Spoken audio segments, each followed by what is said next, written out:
Screening for colorectal cancer actually depends on what your level of risk is. So, if you're an individual who doesn't have a medical condition that predisposes you to colorectal cancer, and if you have no one in your family who's had this condition, you actually will start screening at age 45.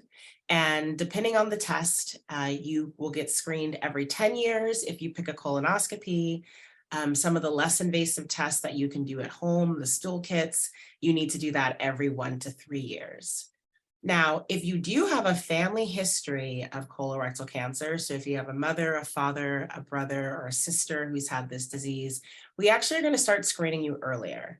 So we'll start screening you at age 40 or 10 years before the earliest family member was diagnosed. So, for example, if you had a father that was diagnosed with colorectal cancer at age 35, we'll start screening you at age 25.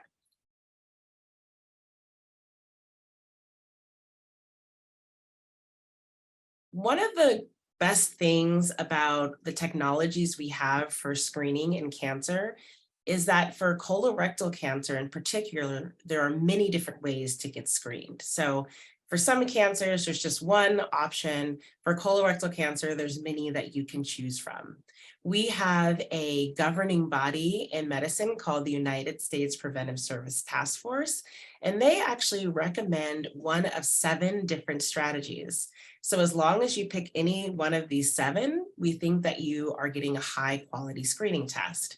The most invasive strategy is the colonoscopy. This is when we do a medical procedure in a hospital or clinic. We clean the colon with the laxative so that we can actually look at the lining of the colon for early signs of colorectal cancer. And the least invasive tests are the stool-based tests. These are wonderful because you can do them at home. And it just requires you to deposit a small stool sample into a biosafe container and send that off to a laboratory. So you can get screened with colonoscopy. You can use one of these stool-based tests. There's also a CT scan that's available for screening, and a few other options as well.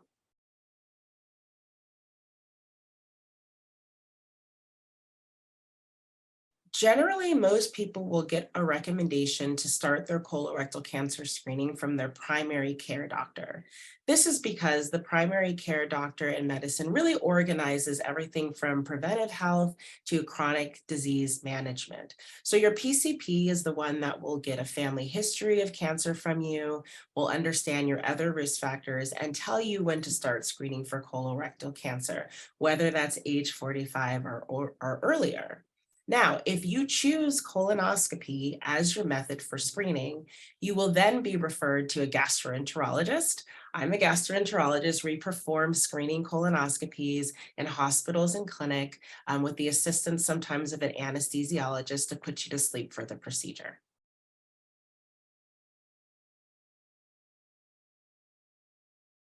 For people who are already connected to a healthcare system, it's pretty easy to find a provider who can give you screening for colorectal cancer. You just talk to your primary care physician. He or she will take care of either referring you to a gastroenterologist or ordering a stool-based kit that you can do at home. Sometimes people will see their obstetrician and gynecologist or their OB-GYN as their primary care provider, and these physicians as well can recommend screening. Now, if you happen to be in a situation where you don't have a health facility that you consider home base, you can look at other resources. So you can look for local clinics or hospitals to see if you can find a primary care provider through those networks. I know as well that Fight Colorectal Cancer or Fight CRC has a patient provider portal on their website. If you Google Fight CRC patient provider finder, that also will point you in the direction of a gastroenterologist who can perform your screening colonoscopy.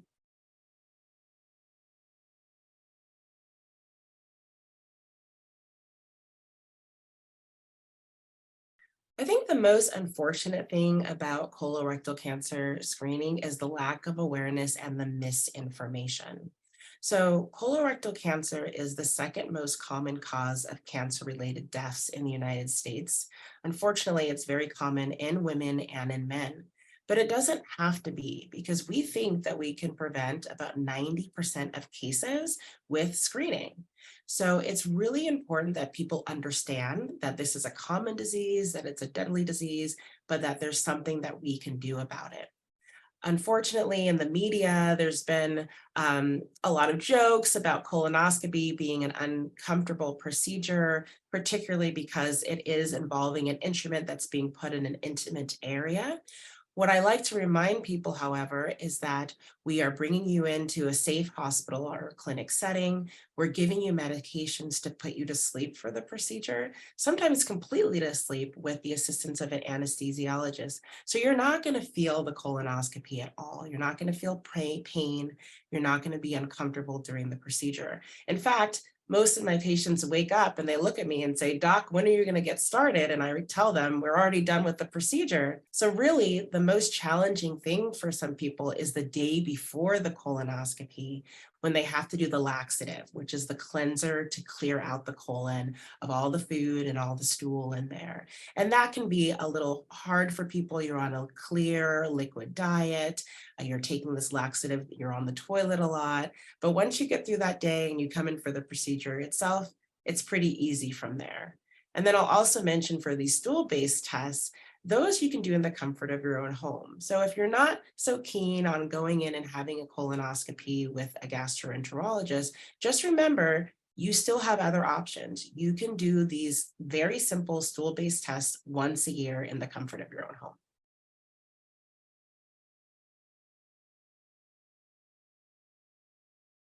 For most people, you'll get screened for colorectal cancer at age 45, and that screening test will be normal, and you will be off the hook for a while. So if you get screened with a colonoscopy and it's normal, you don't need to do anything for 10 years. If you get screened with a stool-based kit and it's normal, then you don't need to repeat that test for 1 or 3 years. So you get some protection for some time. Now, if the test is abnormal, we have to follow a different pathway.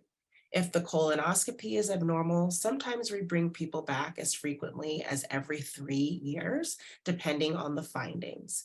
If the stool test is abnormal, then those people actually need to have a colonoscopy to find out why the stool test is abnormal. And this is very important because those stool tests become a two-step process in which the 7 to 10% of people who have an abnormal result will still need that colonoscopy to figure out if there's a polyp or a growth that's making that stool test abnormal.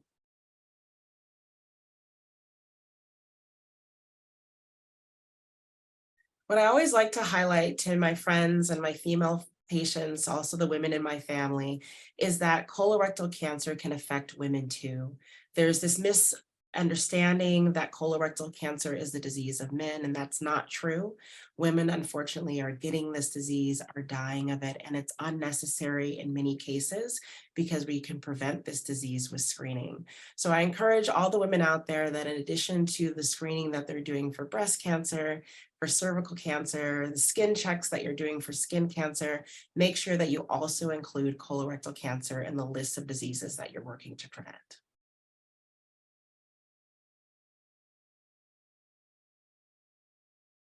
So I always recommend that people talk to their primary care provider or trusted providers first. And also, there are a lot of great resources for information on the internet. I, in particular, like the resources that are provided by Fight Colorectal Cancer or Fight CRC.